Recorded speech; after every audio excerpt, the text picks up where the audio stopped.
Welcome to Behind the Chair. Today we're going behind the chair with Stylez by KayBee.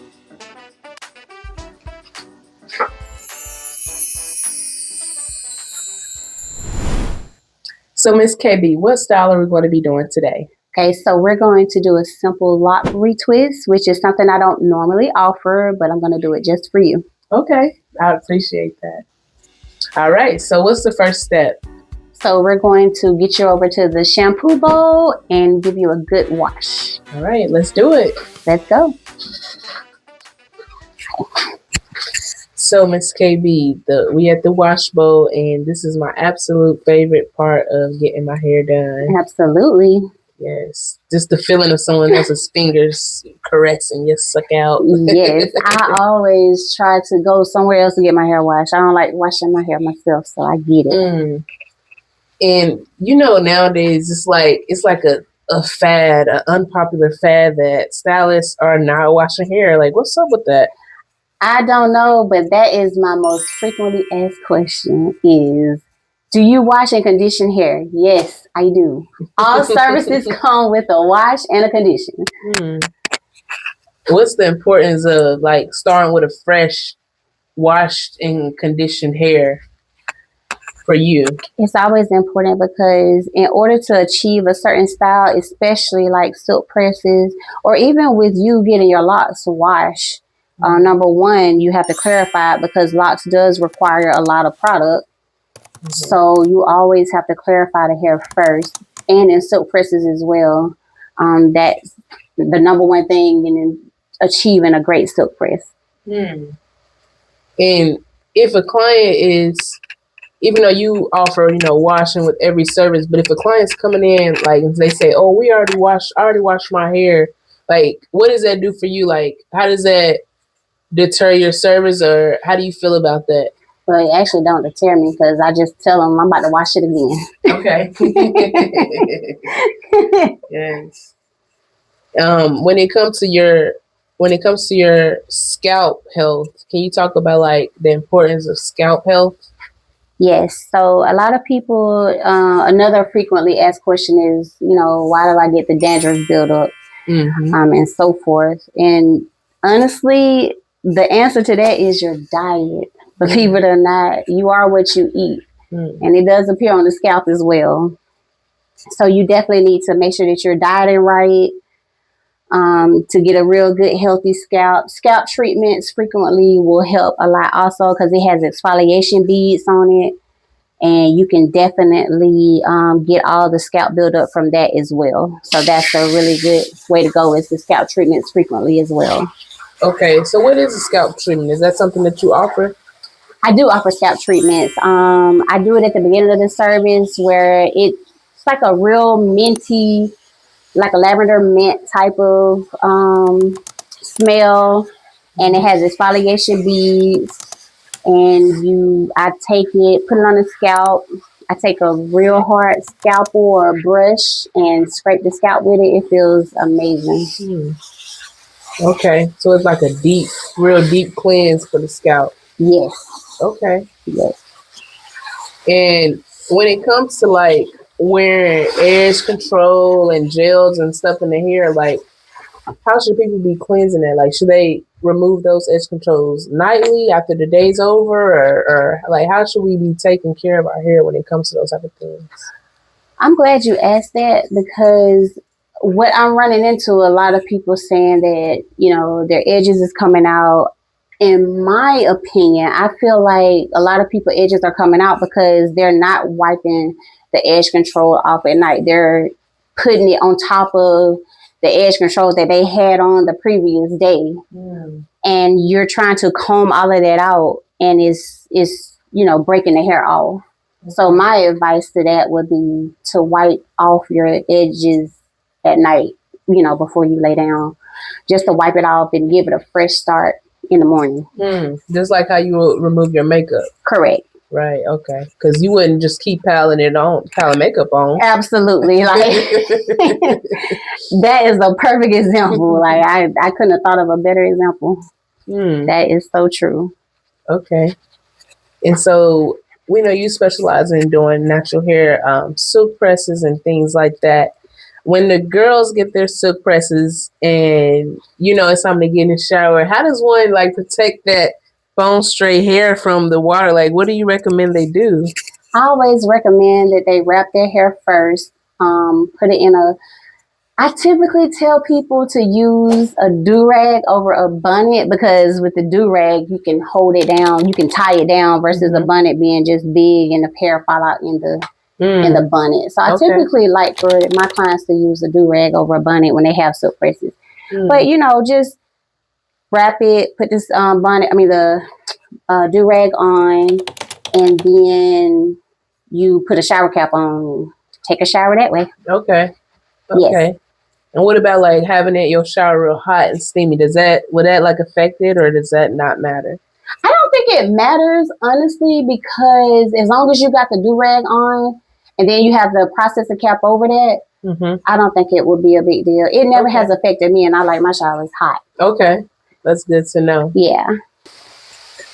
Okay, so when it comes to the wintertime, you know, everybody says like the winter is silk press season, but we live in hot Florida. So how do you tell the girls to be able to maintain their silk presses when it comes to living in such a hot place like Florida? Well, normally silk press season probably starts in Florida in the wintertime. Some people do get them in August, September. However, it's so many humidity sprays out there now that you can use for silk presses in the summertime that it really don't even matter. And then when it comes to silk presses as well, a lot of people want to get keratin treatments, which it'll keep your hair straight for at least a good 6 months, but it's not a chemical. Okay. So people normally would turn to that in the summertime if they truly want a silk press. They'll turn to that in the summertime so that it won't frizz up and the humidity won't bother it. Okay. Is that something that you offer as well? I do. Okay. So basically they can get a keratin treatment in addition to a silk press to make it last longer? Correct. Well, not necessarily in addition to, but a keratin treatment is it's something that'll fight your hair against humidity, to frizz, and it'll just keep your hair straight for your silk presses. Oh, okay. Gotcha. So that's just like an extra that you can get to kind of fight that humidity. Correct. Okay. Correct. Nice.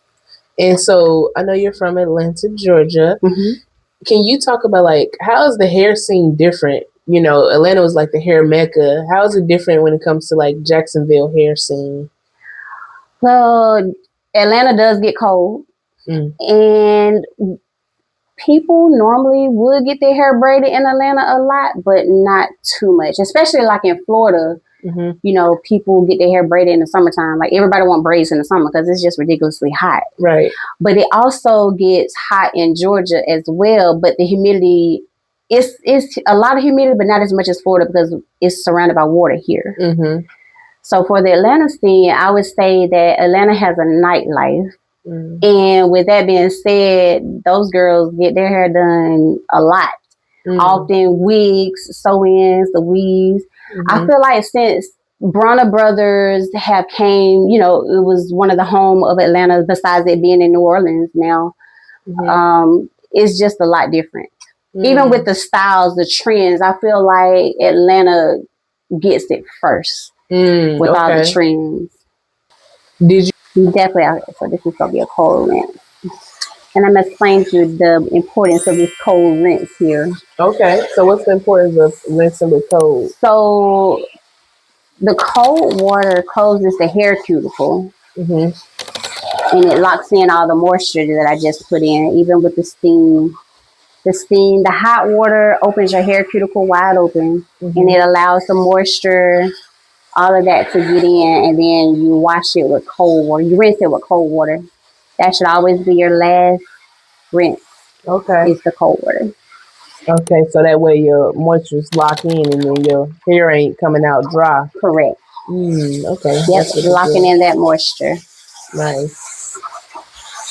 And so when you talk about like the K-tips and the I-tips, like, do you offer those extensions? Like, where would the ladies even get that from?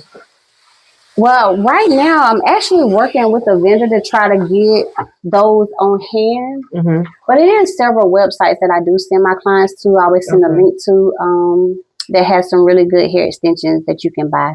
Okay. But I am working on getting those on hand so they don't have to worry about that. Yeah, I think that'd be good. Yeah, it'll be so much easier. Mm-hmm. They can just shop them right here in the salon. Absolutely. Yeah, that's it. So yeah, it's so much easier to do that way. Mm-hmm. Right, and the wash is good. How did it feel? Okay, it felt really good, relaxing. The steam was nice and warm, and then the cold. I kind of liked the cold. It was invigorating. For real, it was. Okay, so Miss KayBee, in our community, like sometimes we're scared to get trims. It's when we see those scissors, we get nervous. Can you talk to us about the importance of getting your hair trimmed? Absolutely. It's very important because what happens is your hair going to grow regardless, but it's going to start splitting up the hair shaft if you don't get the proper trim. And I know a lot of people want to reserve length, but it's just not going to look right if you don't get it trimmed. Does it make a difference when you get a silk press if you have a trim or not? Yes, it does. Because dead hair is not going to do anything. It's not going to press. It rarely curls. It's just going to be frizzy. So it's definitely important to get a trim, especially if you want a really nice blowout or silk press. And also, doesn't getting like your ends trim kind of help with manageability and like detangling and combing? It does. Because the majority of the times, the reason why your hair is detangled, especially on the ends, is because of the trim. I have noticed when I'm, after I do a trim to a client, then they come back, it's so much easier to detangle. Okay. Or probably not even being tangled at all. So that could be a whole lot of the reason why a lot of ladies like struggle to comb their hair is because they got a lot of dead ends. Absolutely. Wow. Okay. Absolutely. So going back to like when you started doing hair and things, if you could talk about like some of the things that you went through, and we know that you started, your business and because of your mother and things like that, but talk about like that time where you were in between on when you wanted to start a business or you didn't really know what to do. How did you kind of maneuver to get to where you are today?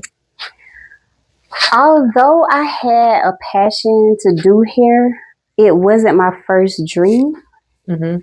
But however, as I, told you guys before, the struggle of just seeing my mom hair come out and what she had to deal with, it definitely put a toll on me. Just because hair is, as women, hair is everything to us. Right. If we don't have hair, like our day just we can't focus.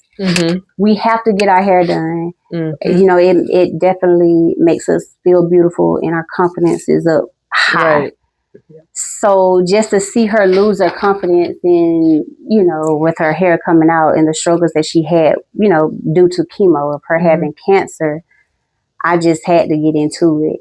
However, I remember just doing hair out of the house or just doing people who, came up to me like, oh, can you do my hair? And I just remember my husband was telling me like, you might well just do hair. And I was like, you know what? You're right. Like, let me just make a difference in the world. So here I am. Wow. So it really just became like something that, like you said, it wasn't your first passion, but it's just like it kept following you. It kept following me. Sometimes I don't try to fight God's plans. I remember my grandmother used to tell me all the time, if you want God to laugh at you, tell him your plan. And I think that he definitely was laughing at mine. What did you plan like to do before this? So I actually wanted to work for the FBI. I wanted to study criminal behavior and stuff. There's some crazy people out here. I wanted to know why too, because I'm a why person. So I wanted to know why. So that was definitely something that I wanted to do at first, but God said, nope. Wow. Hair is your journey. So here I am. That's the total opposite of like beauty and hair. Yes. I still was going to do hair, but in the meantime, just following crazy people. Oh my goodness. I feel like, in a way, doing hair, you kind of got to do a little bit FBI investigation when it comes to the hair. Like, okay, what are you doing to your hair? How did we get here? Like, do you have to do a little bit of FBI investigation when it comes to hair sometimes? I do, because sometimes hair, my motto always be when I walk through that door is I'm not going to let hair defeat me today. That's always my motto, because sometimes hair can be challenging, especially when you're trying to figure out why somebody's hair is coming out and you have eliminated everything that you could possibly eliminate and it's still coming out. That's definitely an investigation amongst itself. Wow. Okay. So yeah, it's wow. And so, you've went through some hardships, you kind of overcome them, you turned this into your salon, and now this is your dream. And you said like you wanted to give that confidence back to women. Talk about like how getting your hair done gives them that confidence. Have you seen a woman like transform to maybe just average to walking out their door feeling like Beyonce or somebody? Yes, absolutely. As a matter of fact, my client that came in earlier this morning that was getting ready to go on a trip, she was saying that she normally get braids all the time, and she came in and she actually got a weave and loved it. And normally when women love their hair, they're going to take millions of selfies right here in my mirror before they leave. Right. So that's how I know I've done my job.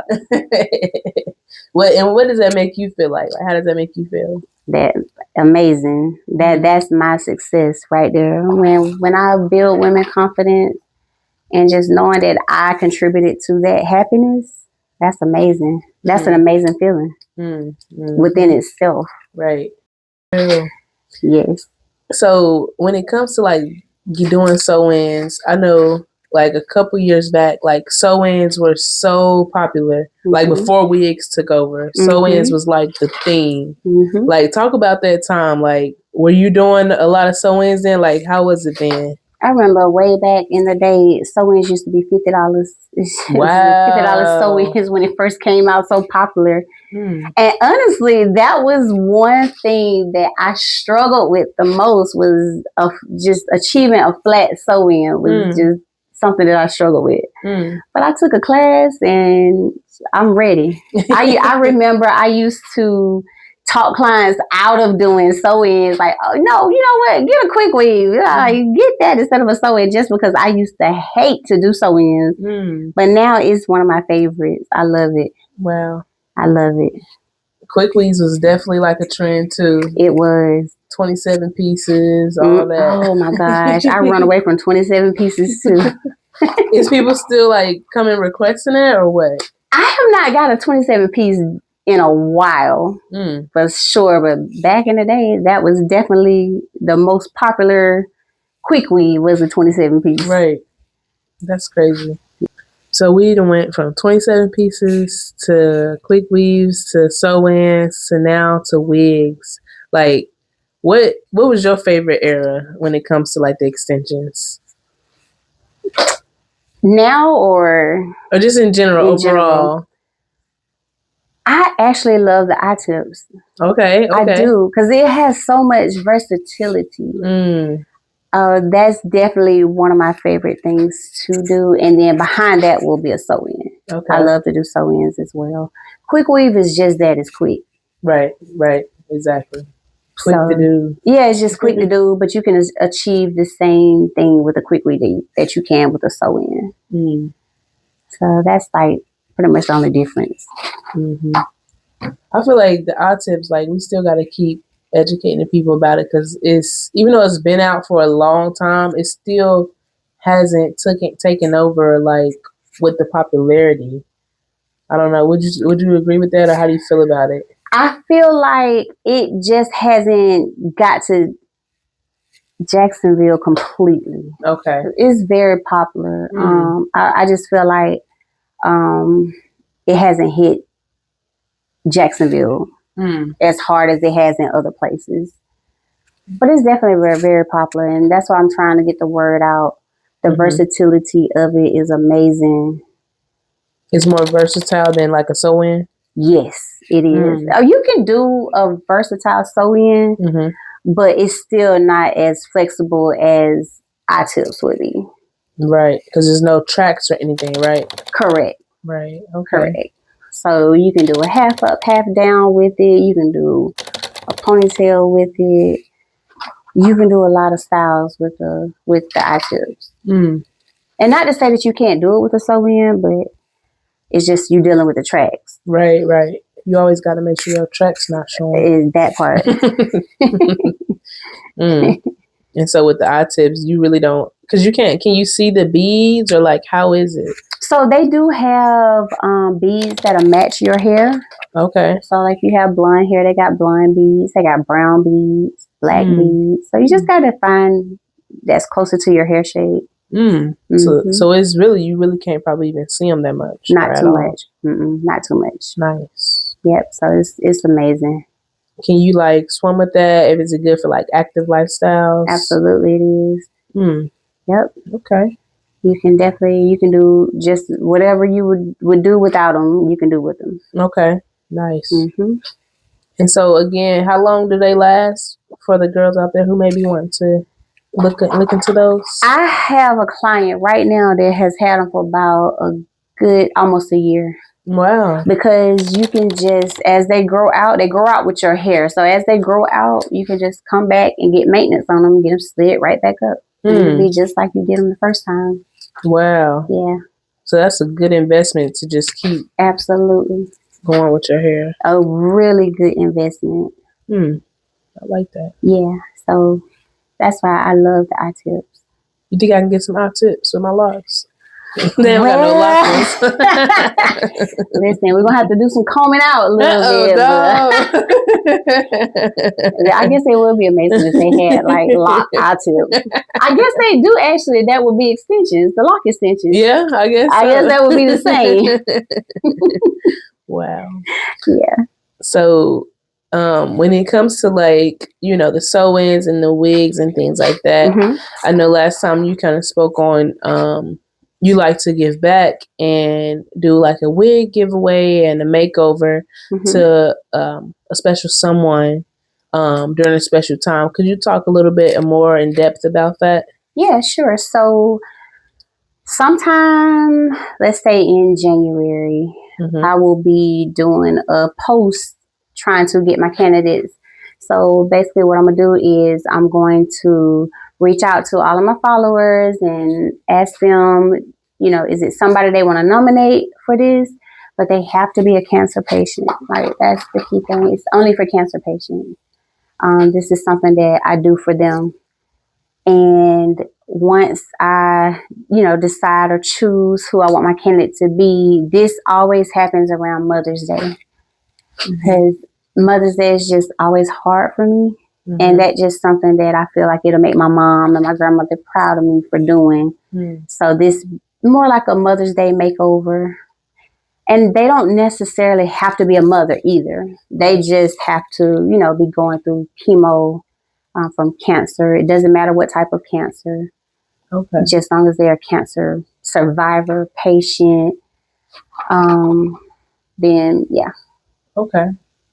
And so you're going to put some out there and people can nominate people through your social media? Yes. Can they nominate themselves? They can. Okay. They can. They can definitely nominate themselves. And then I will choose, you know, from their story. Okay. I will choose.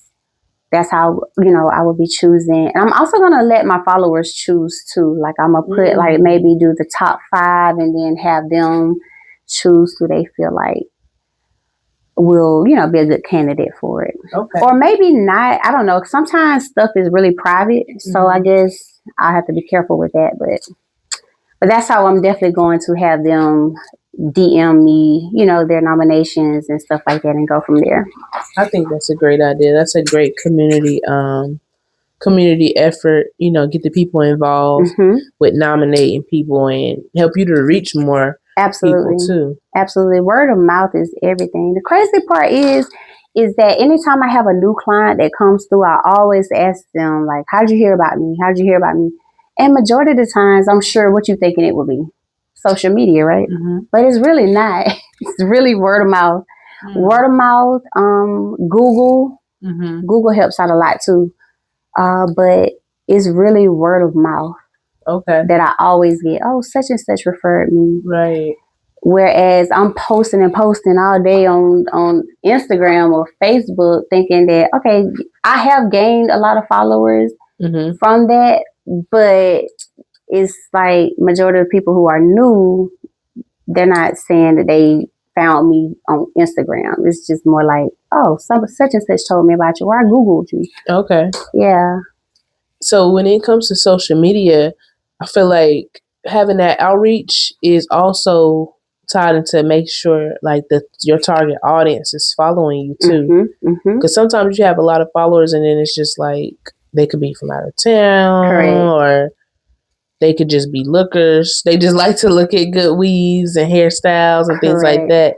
So like having that target audience definitely helps too, because it absolutely does. Yeah, like even when you say like people find you on Google, like that's like cross-referencing, you know, somebody may have referred them to you and then they look you up on Google and it's like, okay, this person is legit. And then they go maybe your social media and then to kind of confirm who you are, what you do, and see your work and things like that. Absolutely.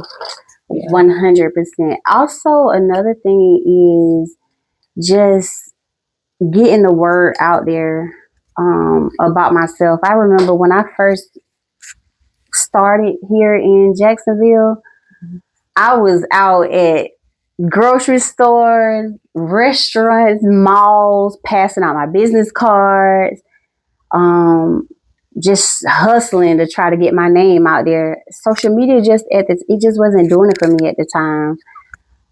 So I know I had to, you know, get on my grind other ways. I remember specifically, I was at maybe Wendy's drive-thru, I think it was, and the woman, I wasn't like trying to be funny, just asking her like, you know, I just gave her my card, like, hey, I do hair, you know, come check me out sometime. And she looked at me and she was like, you trying to say I need my hair done? I was like, no, I'm trying to say I want to do your hair.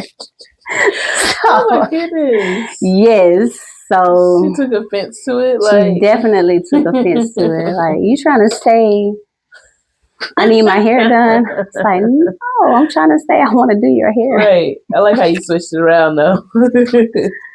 But yeah, so the hustle is real out there. Yeah, like as an entrepreneur, like everything's dependent on you. Like everything. The hustle don't stop. It does not stop. I think one of my biggest fears is hurricane season.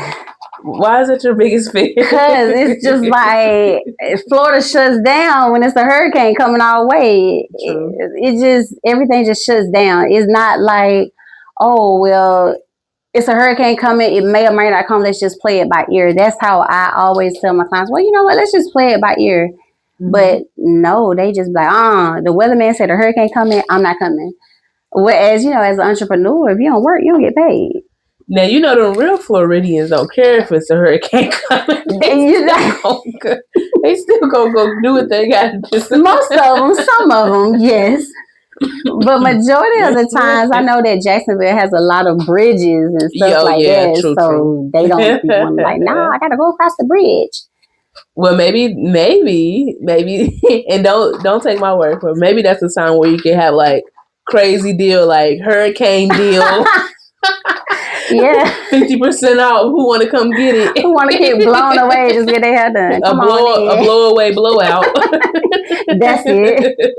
Definitely a blow-away blowout. So when it comes to Stylez by KayBee, do you have any like upcoming plans? Any big changes that's going to be going on that you want to let the people know? Yeah. So once again, I'm still in the works with my nonprofit organization, which is called the Sandy Cake Foundation, with making it happen to where I'm able to, where, you know, cancer patients are able to get wigs through the, with their insurance. It'll be a lot of better wigs, because the majority of the cancer patients that I know, they say the wigs in the little spot is horrible. Synthetic wigs, not really human hair. So I'm trying to change all of that for them to where they can get better wigs. and they don't have to pay for a dime still through the insurance company. Also, along with that organization, because I'm off on Mondays, one thing that I do want to do is I want to go to different women and children shelters and just do their hair for free. As a way to give back to the community. Nice. So I definitely want to do that as well. And this doesn't have to be a specific, any type of community. It could be a group home or just a regular shelter. Right. Just women and children. Also, I am also about to go back to school to become a trichologist to study hair loss and scalp treatments. That's in the works as well. Wow. Yes. That's big. That's huge because it's a lot of people who are dealing with hair loss and scalp issues, specifically scalp issues. I have a lot of people come to here with scalp issues. Right. So I'll be able to, look at it and tell exactly what's going on, even with the hair loss. So I'm excited about that as well. Congratulations on that. Thank you. Yes. Wow. So you're going to be a trichologist, doing more community work. Any other things that you got going on? As of right now, that's it. And just branding my business, expanding, making a brand for myself, getting hair bundles in my name. My brand, just the whole brand. I'm also working on getting a hairline in honor of my mom as well. Wow. So I have a lot in the works that is for my goals for 2026. And, pretty much one day at a time. Okay. But it's coming about. We're going to be checking in with you on these things too, so we can see the progress of them and how they're going. Absolutely. I definitely can't wait to give y'all more information on everything. So it'll, come through. Okay, so we've sat under the dryer. We've washed. We've done everything. How we looking, Miss KayBee? We are looking good. I'm actually proud of myself. These roots is rooting. Okay. Sorry. It's looking pretty good. It feels pretty. It does. Pretty clean, like just intact, Feel clean. Clarified everything. So, Miss KayBee, as some closing words of motivation, what would you let the people know or tell the aspiring hairstylists or entrepreneurs out there that are on the journey, on this journey to kind of get their own salon or get their business off the ground?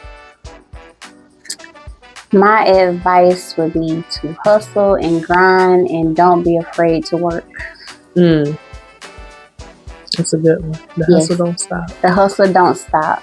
You're always working regardless, whether even when you're off at home, you're doing content, getting your videos together, editing it, put it on the internet, so the grind don't stop. Okay. Yes, that's right. So my closing remarks, I definitely enjoy myself. I like the exclusivity, like it's just us here. It's quiet. I definitely got to connect with Miss KayBee. The wash was good. It was relaxing. I feel like my scalp is clean. The steam was nice. And I loved how you followed up with the cold water. That was enjoyable for me. I feel like even though you don't specialize in locks, you did a great job. I felt comfortable. I wasn't nervous, about it.